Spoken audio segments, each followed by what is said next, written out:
The latest tech. I'm Alexa. I can answer your questions. Interviews.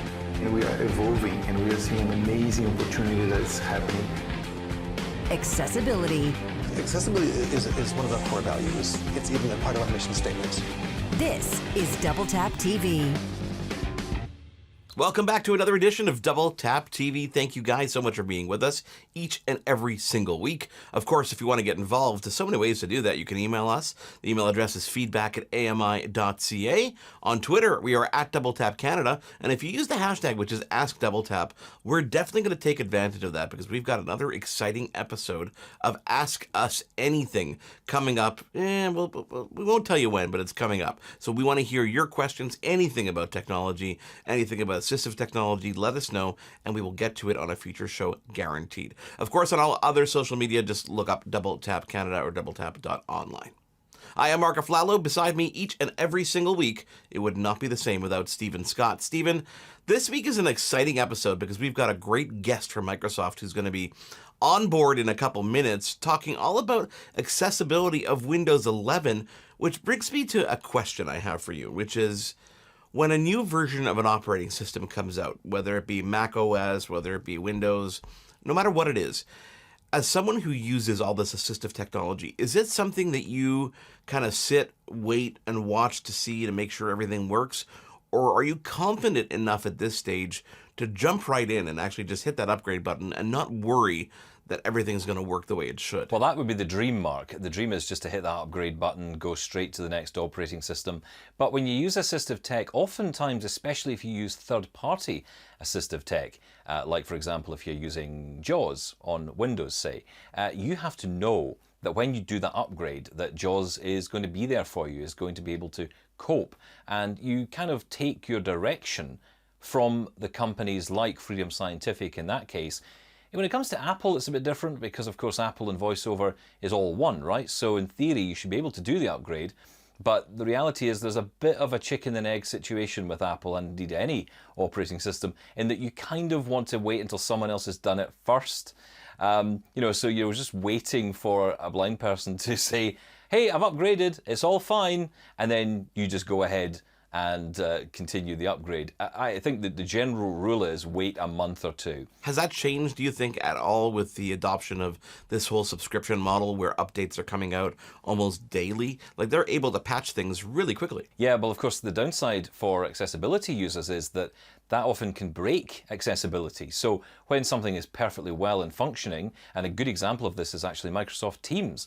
Microsoft Teams during the pandemic went through 150 updates over 1 year. Now that fixed a lot of problems. It created a ton of accessibility issues. And then of course you had to wait until those accessibility issues were resolved to upgrade. But in some cases you didn't even have the choice because the system upgraded on your behalf. It did it for you. So, you have all these challenges that you're facing. So you would think that swifter updates would make it easier, would make it better. Arguably, they're smaller updates if they're swift like that. But actually, they can sometimes cause more harm. So the general rule of thumb as a blind person is turn off those auto updates. Just gradually update your systems as you need to.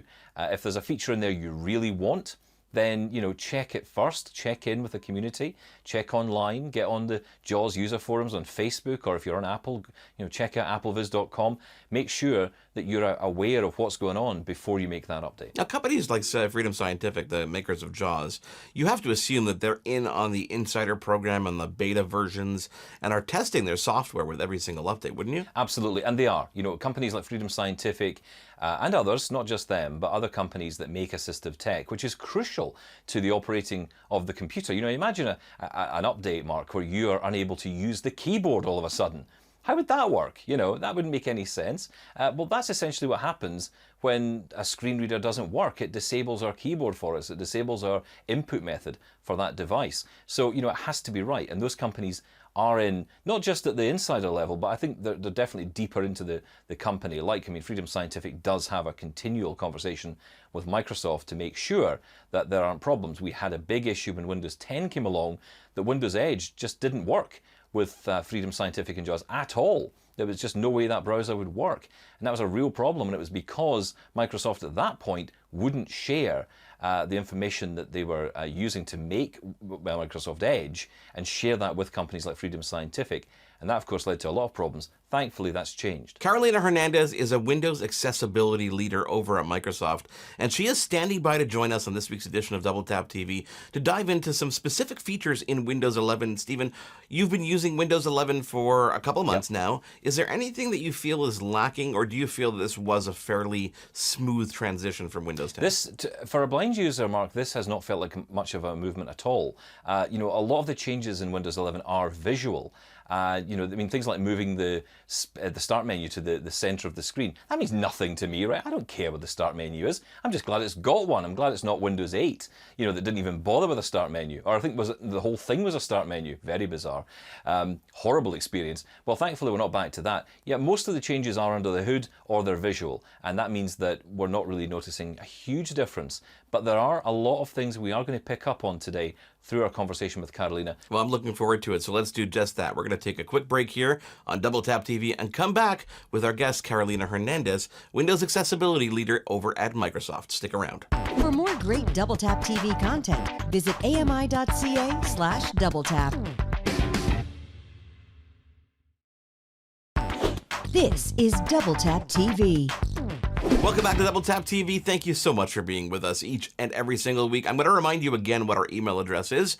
It is feedback@ami.ca, and of course on social media, look up Double Tap Canada, of course on Twitter @Double Tap Canada, and use the hashtag #AskDoubleTap because we want to get to your questions. We want to answer them. We want to take a lot of time and research them. Okay, fine, maybe not research them, but do get in your questions because we're going to be featuring them in an upcoming episode of Double Tap TV. This week, we are talking all about Windows accessibility. I am Mark Aflalo with Stephen Scott by my side. Stephen, we are joined by Carolina Hernandez, Windows Accessibility Leader over at Microsoft. Carolina, thank you so much for taking the time to join us here on Double Tap TV. It's such a pleasure to have you on board. I got to start by asking you one really specific question, which is, for blind and low vision users, what features are specifically there in Windows 11 that people can get their hands on today? So within Windows, we actually have under settings, you're going to be able to find all of our accessibility settings. So if you have Windows 10, you're going to be able to find all of these features under the label Ease of Access. And in Windows 11, it's actually under the label Accessibility. And I hope we get to talk a little bit about that later during our chat. But overall, both in Windows 10 and in Windows 11, you're going to find that we have organized all of our accessibility or ease of access features around 3 different groups. So we have vision, hearing, and interaction. And for particularly for low vision, let's start there. We have a couple of different tools that really help folks who may have only a little bit of, that maybe need a little bit of help looking at the screen, reading that text, all the way to, we have Narrator, who's our screen reader for people who are blind. And so in that spectrum, we have things like in the ability to increase the text size. So if you need just a little bit more text, to see that text really crispy on your screen, you're able to increase that text size. But we also have the ability to customize both your mouse pointer and your text cursor. And so if you are also in a reading situation or you're authoring and it's harder for you to find that little blinking cursor in the middle of your, your text in white background, you're able to customize that and make it larger as well, so that it's just easier for you to author. And then again, like I mentioned, the mouse pointer. You can also enlarge that mouse pointer, make it bright. Mine is bright and pink, so that it's easier to find in any of the screens that I have. And then we also have magnifiers. So if you need more help trying to look at things on the screen, and you can always use our magnification tool. Which in our recent version of Windows 10 and also in Windows 11 has the ability to read text. And so if you are looking at the screen all day and you're finding that your eyes are getting tired and you'd rather get the text read aloud to you, magnification, our magnifier tool can help you to do that. And then next one that I'll highlight is going to be our high contrast colors, where if you have light sensitivity in the light from your screen, from those white backgrounds that often apps have is hurting your eyes, you can always switch on high contrast to decrease that brightness and help your eyes more comfortably see the screen. Now, you mentioned earlier that you had made some changes to the name of the features that we're talking about here. Previously on Windows 10, it was ease of access settings. Now it's called accessibility settings. Why the change? Yeah, it's actually an awesome question. So one of the things that we do in Windows and at Microsoft is that we are fueled by feedback.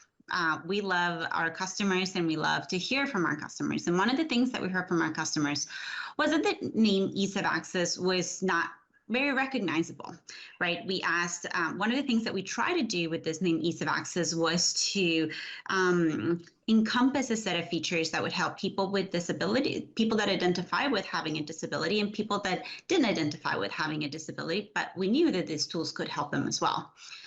But when we went back to our customers and our users and we asked, hey, what does the name ease of access say to you? What do you think you can find in there? No one really told us what we were wanting to hear, which was, oh, is it tools that can help me use my computer better? We actually heard some people tell us, like, I think maybe there's options for connecting to the internet in there. And so we definitely understood that the name ease of access wasn't working as we wanted to. And so we asked folks, hey, what do you expect to find, or what are the things that the name that you would expect to find these set of features under? And they told us accessibility. Accessibility is really the name that I would want to find these things under. And so with that data in mind, we also started to look at our iconography, because we also use, in many places, we use iconography to denote where you can find accessibility features. And so we tested about maybe 10 different combinations and different icons with names and with the name accessibility. And we ended up finalizing for Windows 11 with the more human feature to encompass all of the human abilities and then the term accessibility. And when we went back and tested this with our users, they absolutely said, yep, that is what I'm looking for.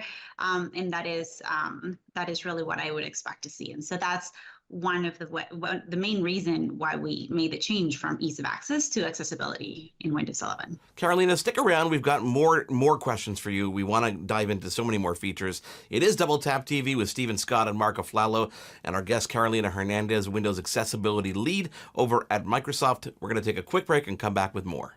For more great Double Tap TV content, visit ami.ca/doubletap. This is Double Tap TV. We're back on Double Tap TV with our special guest this week, Carolina Hernandez, accessibility lead over at Microsoft. I am Marco Flalo, and Stephen Scott is by my side each and every single week, but let's push Stephen aside for a second and bring Carolina back on the screen here. Carolina, I got to ask you something as an able-bodied person, someone who is learning a lot about accessibility thanks to this show here. I find that I'm learning a lot, and I'm finding that it's going to help me and other people who aren't disabled understand not only the features, but also realize that down the road, if something does happen, if I do start losing my vision, that I will be able to use my tech. And that's kind of the point, isn't it? Yeah, absolutely. And part of what we want to do, and part of the things that we do, actually in partnership with our Disability Answer Desk that you mentioned, is we've created a lot of different, and we continue to create a lot of webinars. And so these webinars are meant to highlight how you can use our products with the different accessibility tools. And so we are able to, and we cover everything in a very in a range of topics, but also for a range of knowledge that folks might have. We have topics that are from like, hey, here is how you do kind of basic tasks. So if you're starting to learn, as you're saying, like maybe you're losing your sight and you're starting to learn, like, okay, what are the tools that I need and how do I start to use those tools to do the things that I do today. And so that's one of the resources that we've started to put together in Microsoft with in partnership with the Accessibility Answer Desk and across all of our products. It's not just Windows, but Office, in multiple other products, so that we can help people learn about what's there and how they can learn how to do any of the things that they do today. Okay, let's talk about the new accessibility features in Windows 11 that everybody wants to know about. I mentioned earlier that I feel that the update to Windows 11 is very much a visual one. Lots of changes, and I have to say lots of benefits there for people with low vision because of the new relaxed environment that you've kind of created through all these lovely visual schemes through dark mode, but actually considering dark mode to be a relaxing experience, but not just with visuals, but also through sound as well. Yeah, and so I love that you bring that up. Yeah, so one of the things that we thought about when we thought about designing Windows 11 was to bring the sense of calmness, right? And I think that principle of bringing the sense of calmness, the sense of Windows kind of going into the background to really bringing you and allowing you to create and be your best and just interact with the things that you want and love, right? Connect with the ones that you love, which is what we do with our PCs all the time now, brought out these fantastic features that help everyone. So like you mentioned, like the ability to have kind of these different desktops and being able to theme them differently, but also we've extended support across more surfaces for dark theme, because some of these were not there. And so when you turn on this dark theme, you have a more consistent kind of experience, right? And then another one that I love, it is part of our accessibility settings, is the new redesigned contrast themes, where we really took on the feedback from the community and we created a set of 4 new themes that are the color combinations are more aesthetically pleasing and they're easier on your eyes. And so that's another one where it's just gives you this sense of calm, and it gives you this more kind of, would say, like beautiful visuals. And then on the sounds, it was one of the things where this one was a set that was kind of close to my heart, because it was kind of in 2 places, right? Like our sounds were very harsh in Windows 10. Like if you hear the sounds in Windows 10 and you hear the sounds in Windows 11, at first you're like, oh yeah, they're different. But then after you're using Windows 11 for a little while, if you have to go back to Windows 10,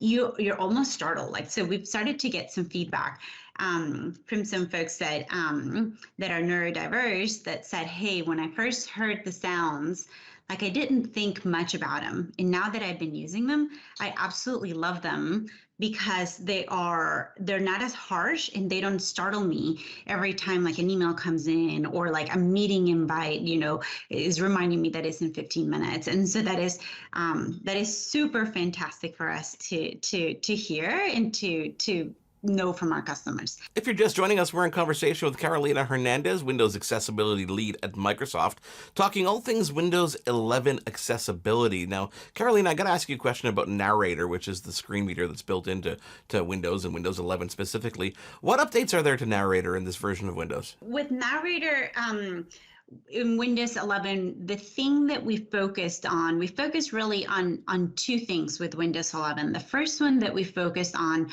was on our continued improvement on performance. And so one of the things that we hope you'll notice when you start Narrator in Windows 11 is that it just feels faster and more responsive. So when you start to read or when you use your command, Narrator is just instantly responding. And so we continue to work on that, given that that was actually one of the top pieces of feedback that we were getting from the community, that Narrator just felt like it was a little laggy and it wasn't starting the speech as fast as they expected it to. And so that was one of the things that we worked on for Narrator for Windows 11. And then the second thing that we worked on Narrator are the scenarios that we made possible with Windows 11 for Narrator. And actually, not just for Narrator, but also for other screen readers in Windows, is that we also worked in our Windows accessibility platform to make scenarios with remote applications hosted in Azure Virtual Desktops accessible with Narrator. Thanks, Carolina. That is Carolina Hernandez, Windows Accessibility Lead over at Microsoft.